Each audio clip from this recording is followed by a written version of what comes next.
புரிந்து கொள்ள யாரும் இல்லை என்றாலும் தவறாக புரிந்து கொள்ள ஒரு கூட்டமே இருக்கிறது. 1000 முறை சரியாக செய்திருந்தாலும் நாம் செய்த ஒரு தவறை வைத்து மட்டுமே எடை போடும் சில மனிதர்கள். எந்த இடத்தில் நீங்கள் நீங்களாக இருக்க முடியவில்லையோ அங்கு நீங்கள் உதாசீனப்படுத்தப்படுகிறீர்கள். Hi friends, welcome to my channel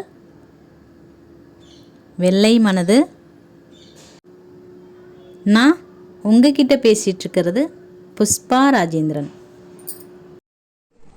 hi friends, எல்லாரும் எப்படி இருக்கீங்க? நல்லா இருப்பீங்கன்னு நம்புகிறேன். இன்னைக்கு என்ன பதிவு பார்க்க போகிறோன்னா, நீங்கள் உதாசீனப்படுத்தப்படும்போது அப்படிங்கிறத பற்றி தாங்க பார்க்க போகிறோம்.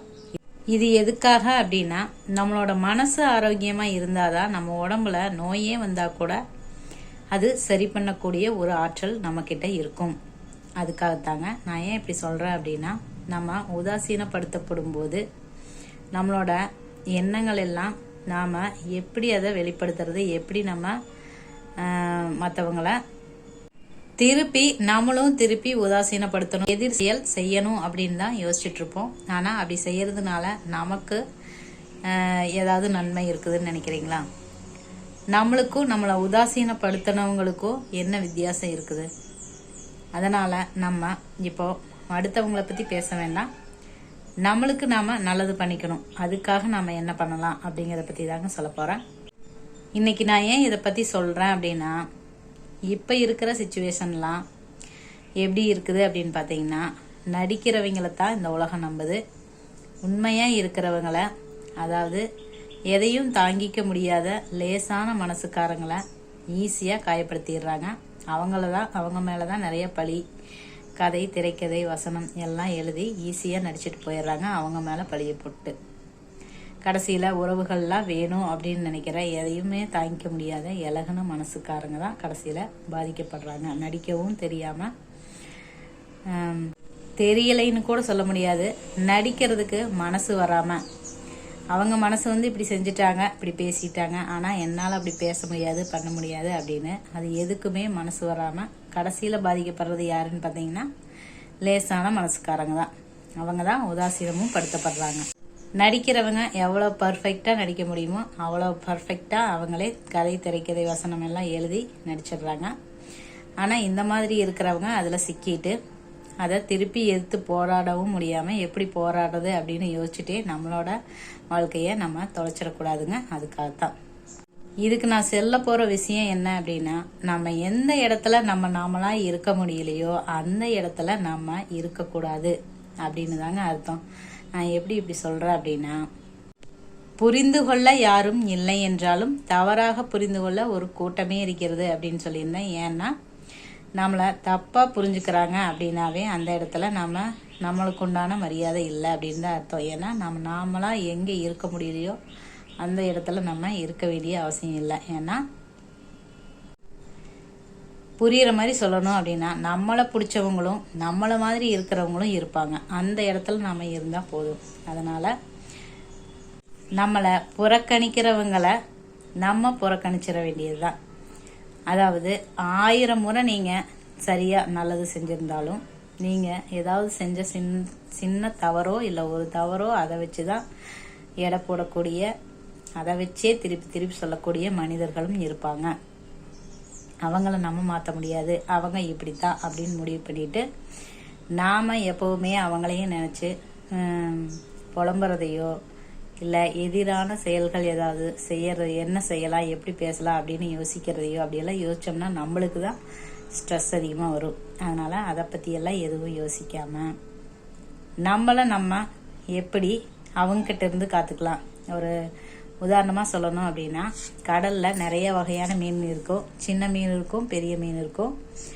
அதில் சின்ன மீன்களையெல்லாம் சாப்பிட்டு வாழ்கிறது தான் பெரிய மீன்கள், சுறாக்கள்.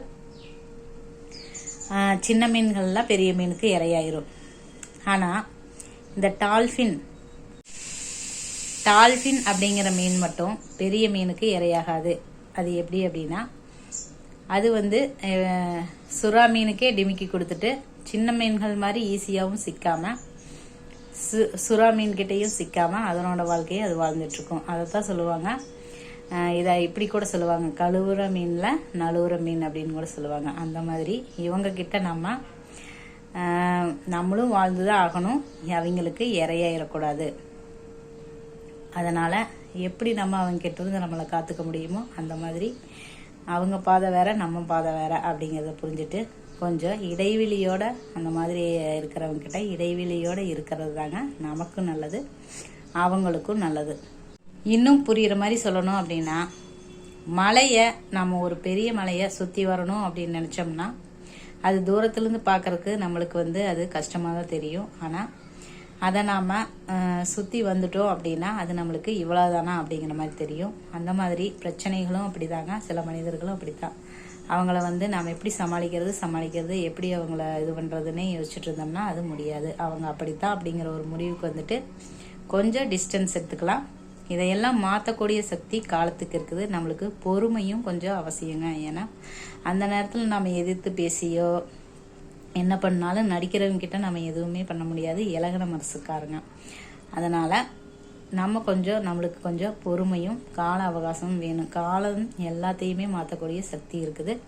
அதை கண்டிப்பாக நீங்களும் உங்கள் கண்ணு முன்னாடி பார்ப்பீங்க. அதனால் இலகின மனசுக்காரங்க உண்மையாக இருக்கிறவங்க எப்போவும் நடிக்கிறவங்க கிட்ட தோற்று தான் போகணும். அதனால் அவங்கக்கிட்ட நம்ம விட்டு கொஞ்சம் ஒதுங்கி இருக்கிறதே நல்லது. அதுதான் நமக்கு நல்லது, நம்மளோட மனசுக்கும் நல்லது. ஏன்னா நம்மளோட மனசு நல்லா இருந்துச்சு அப்படின்னா தான் நம்மளோட உடம்பு நம்மளும் நல்லா இருக்க முடியும். நம்மளை சுற்றி இருக்கிறவங்க, நம்மளுக்காக இருக்கிறவங்களும் நல்லா இருக்க முடியும்.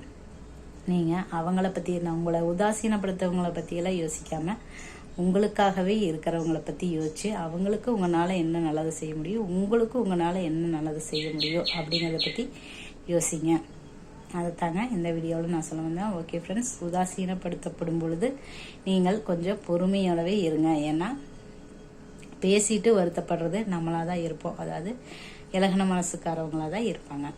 ஓகே ஃப்ரெண்ட்ஸ், இந்த பதிவு உங்களுக்கு பிடிச்சிருந்தது அப்படின்னா ஒரு லைக் பண்ணுங்கள். யாருக்காவது தேவைப்படும்னு நினச்சிங்கன்னா ஷேர் பண்ணுங்கள். தேங்க்யூ.